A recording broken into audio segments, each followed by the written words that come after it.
Yeah, some devotees, they nowadays they say, okay, well, if you cannot remember Krishna at the time of death, Krishna will remember you.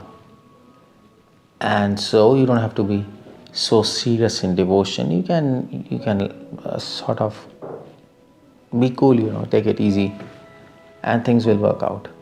But how far this is true? Well, this is true that if we cannot think of Krishna, if we are unable to think of Krishna at the time of death, it is very difficult to think about anything, let alone God, at the time of death, because at the time of death, 𝗙liche𝗶𝗹𝗶 says, the entire entire mind is out of control. There's extreme pain. So to think about God, that's a difficult task. But nevertheless, Krishna says in 𝗙𝗶𝗶, there's a verse, Sri Vaishnava Sampradaya, if you go, this quote from 𝗙𝗶𝗶 is very famous and it's often quoted.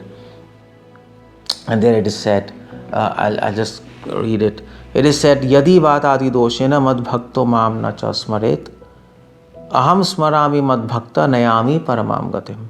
If my devotee is unable to remember me at the time of death because of disturbances felt within the body at that time, then I shall remember my devotee and take him back to my supreme abode. Krishna, he prays, he promises this in 𝗙𝗶𝗶. And so, what's the conclusion? So the conclusion is, well, take it easy. No, that's not the conclusion. Although this is true, but the important point to note is, this is true for sincere devotees of the Lord. Devotees who are trying to truly and sincerely serve Lord without any hypocrisy. In Bhagavad Gita, Krishna says, m𝗲𝗱𝗶𝗶. Krishna says there are devotees who are hypocrites, who externally show that they want to serve Krishna, but internally they have their own plans of sense gratification. They have willful plans for sense gratification, and they keep and nurture those plans in spite of the fact that they know that Krishna doesn't like that. And that is called as hypocrisy. So if that's the case, then definitely Krishna is not going to remember you at the time of death. Or to speak of death, Krishna is not even going to remember you when you are living at this point of time. He is not interested in such kind of devotees. But if a devotee is sincere, he might be weak-hearted, but if he is sincere, he understands the goal of life.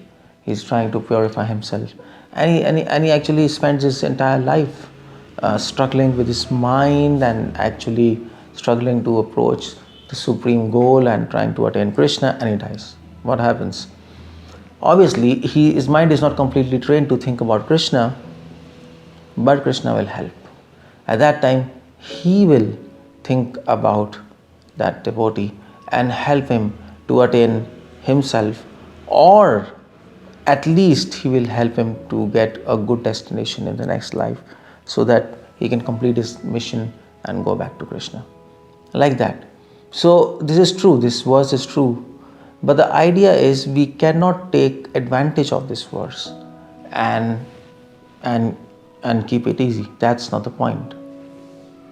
We can't take the advantage. Krishna helps. Yeah, he helps. He's all merciful.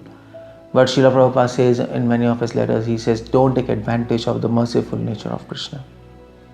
We have to do our best.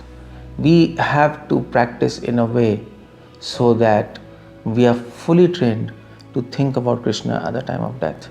Yam-yam-bhavi-smaran-bhavam tijante-kalevaram. Bhagavad Gita says, whatever you think at the time of death, to that state you attain truly. There's no doubt about that.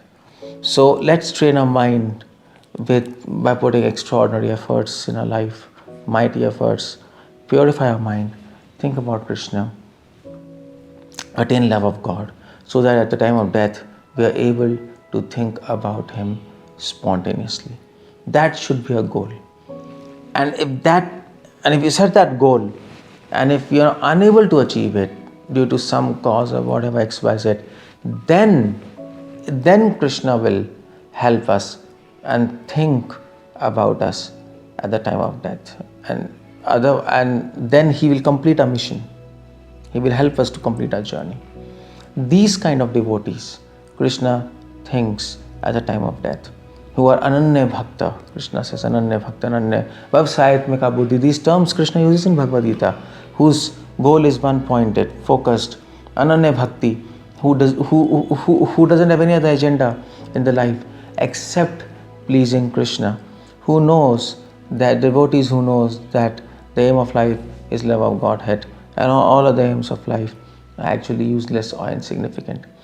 These kind of devotees, and who are actually trying their best to attain Krishna in this life before death. Prabhupada so many times in his letters and conversations he says attain perfection of life in this life, otherwise you will miss, and then you have to again go in birth cycle of birth and death. For how many times? Nobody knows. Why does Prabhupada again and again says perfect your life in this life? Why does he say this again and again as if it's so urgent? So Srila Prabhupada doesn't know this verse from Varaha Puran? Prabhupada knows. But being a pure devotee, he doesn't want to take advantage of this special prerogative given by Krishna to his devotees.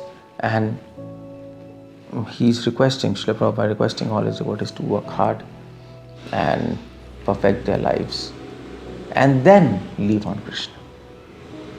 And that whatever lack is there, that Krishna will gladly complete it and help us achieve perfection of life at the time of death. Hare Krishna.